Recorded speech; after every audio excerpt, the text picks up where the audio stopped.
Hey guys, welcome back to the show. Today is Monday. We're back with a super film support, and today we got a question from Dennis who's asking about starting an 8x10. He's shot 4x5 before.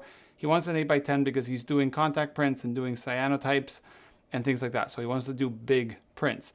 And he's been watching videos. He's actually asked about the Intrepid. He's talked to Intrepid, and his goal is to buy an Intrepid 8x10 with additional reduced 4x5 back and a larger set.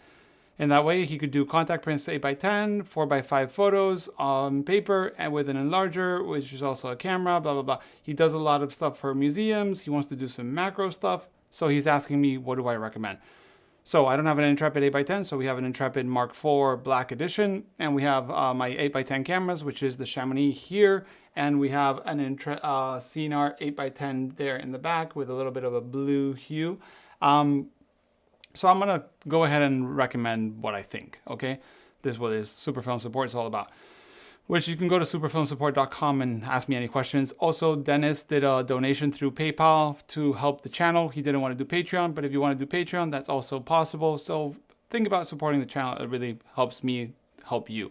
So let's start with 8x10 as a size. So the bigger the format, the more critical focus is, the more critical lenses can be, the more critical depth of field is. So things that are slightly out of focus or adjustment will be a major pain on 8x10. So for that reason, I highly recommend something sturdy, hopefully cheap, and I'm air quoting cheap because cheap, it doesn't come easy with 8x10. Film holders, lenses, film, everything's expensive.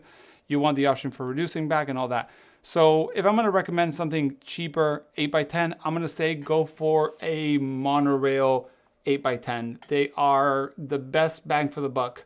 That one there cost me €1,000. Yes, that's not €1,000 anymore.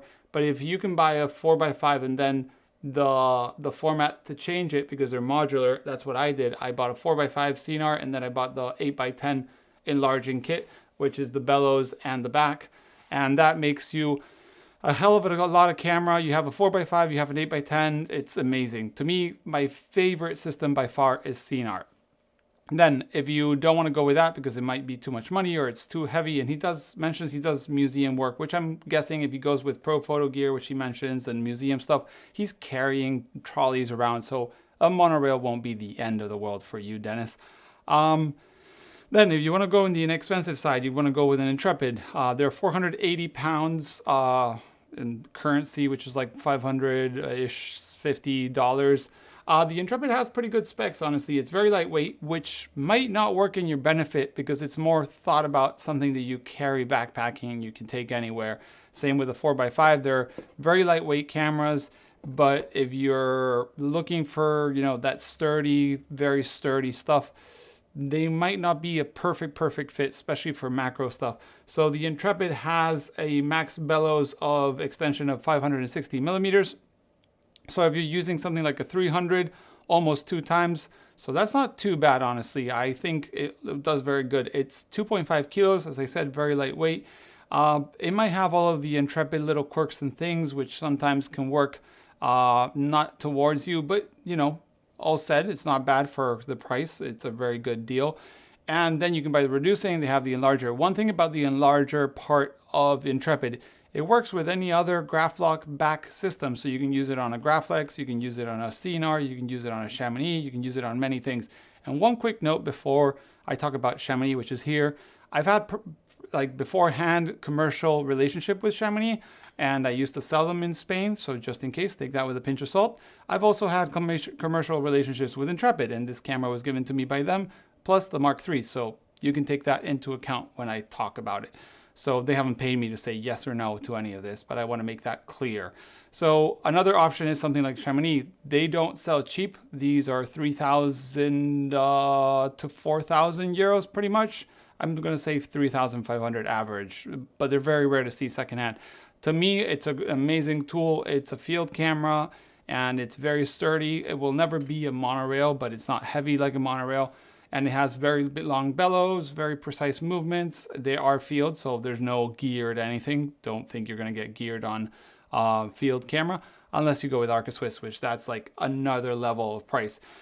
So what do I recommend after all of this, Dennis? I recommend that maybe if you've never done 8x10, you can try an Intrepid. It's a cheap entry level. Everything else that comes with 8x10 is really expensive, so maybe get that too. That way you're, saving on the first step.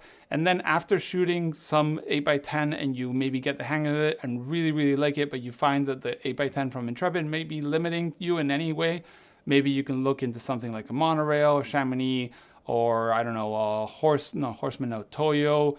They make an 8x10 that's like a field camera. It weighs a ton, very, very good camera. But yeah, it's hard to recommend an 8x10 without knowing. And he did give me quite a lot of details on his email. But honestly, I think with all the extra expenses, start with something inexpensive. The Intrepid Mark II 8x10 is a good option for the expense wise. Get a film holder or two, test it out. And if you really like it, you're not going to lose a lot of money if you buy another camera down the road. And it gives you time and patience to find a good deal. 8x10 deals are lesser and lesser every day, but they do come along. Like the other day I was seeing one of these sold brand new for $3,200, which is short of 3,000 euros, which is a great deal. And yeah, you might learn something from it. Also, 8x10 ground glass is something to fall in love for. So I hope you get one, Dennis. I'm sorry if I've taken a little time to answer. He wrote me while I was on holiday in Finland. And as always, guys, remember superfilmsupport.com. Also decide if you want to help me out with Patreon donations or Patreon donations or PayPal donations too to the channel. Thanks for watching and see you next Monday. Bye.